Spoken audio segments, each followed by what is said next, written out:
to Hammer Films, and yeah. So, but now you've got a few studios too. It looks like you've got places from Vegas to Marrakesh. You've got some franchises of your work. Yeah, it kind of blew up. It was crazy. The years like I guess it was 2008 up until like 2010, right before 2011, right before I went on to Face Off. I did nothing but international jobs.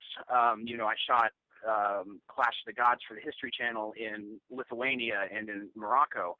And I did a bunch of work in India and went to. I still go over to Istanbul quite a bit and work with some people over there. But we opened up we kind of collaborated, joined forces with Dune Films over in Morocco. They produced, they produced Gladiator, and they produced Kingdom of Heaven, and which was amazing. I actually got to go to these sets, out in the middle of the desert. There's still these castles built, for these. It's ridiculous, but Wow. we partnered up. We created a business relationship, so anytime they need, high-end effects, instead of having to outsource, a bunch of people from Spain or London or, to fly in and put them up and stuff, I have a Moroccan crew that I can call upon, and, they speak English and Spanish and French and everything else, make me feel like an idiot.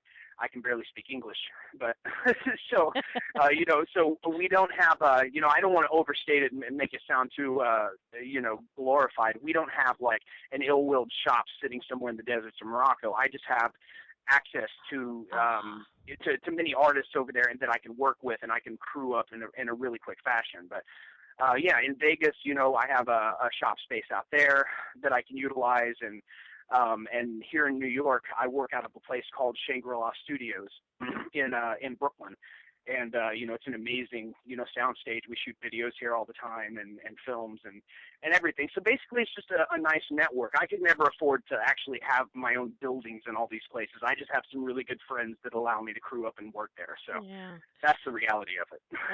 Yeah, especially in New York or LA. Vegas is considerably cheaper than LA, so, but it's ridiculous. Every dollar you spend or you make here, 75 cents of it goes to living here. So, it definitely doesn't hurt to have some friends in your corner.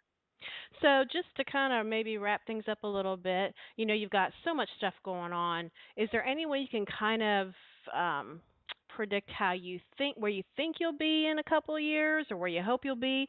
I know you touched bases on maybe you would love to work for Clive full time, but if that doesn't work out, I mean, what's kind of your long-term goals?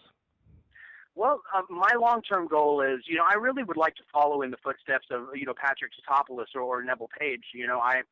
I like to use my mind. I like to conceptualize. I like to, create these universes and these creatures. And, unfortunately, at a young age, I'm already pretty beat up from a lifetime of effects and just being a ridiculous, stupid guy.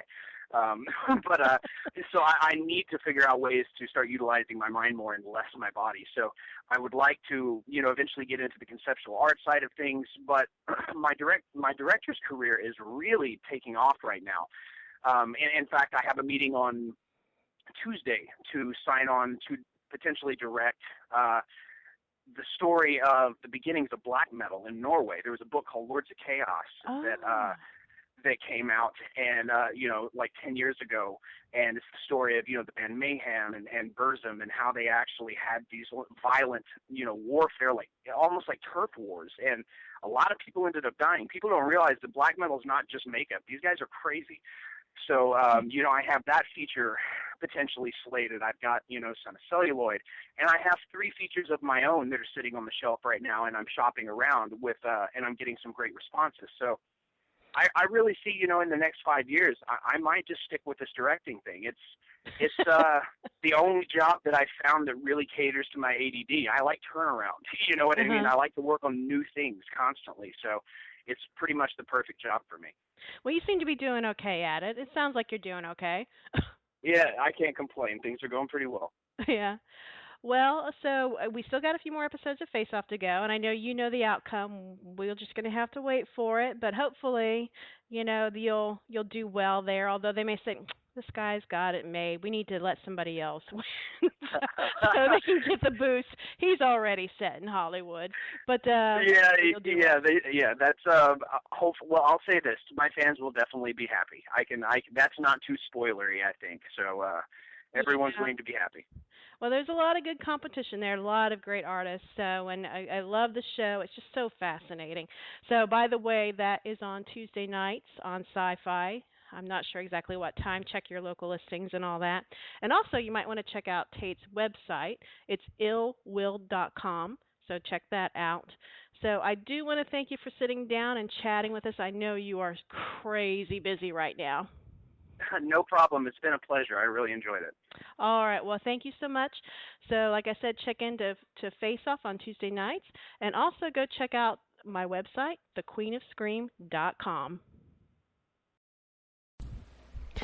Be sure to tune in next Thursday night at midnight Eastern Standard Time when our guest will be Bitsy Tulloch from the NBC series Grimm.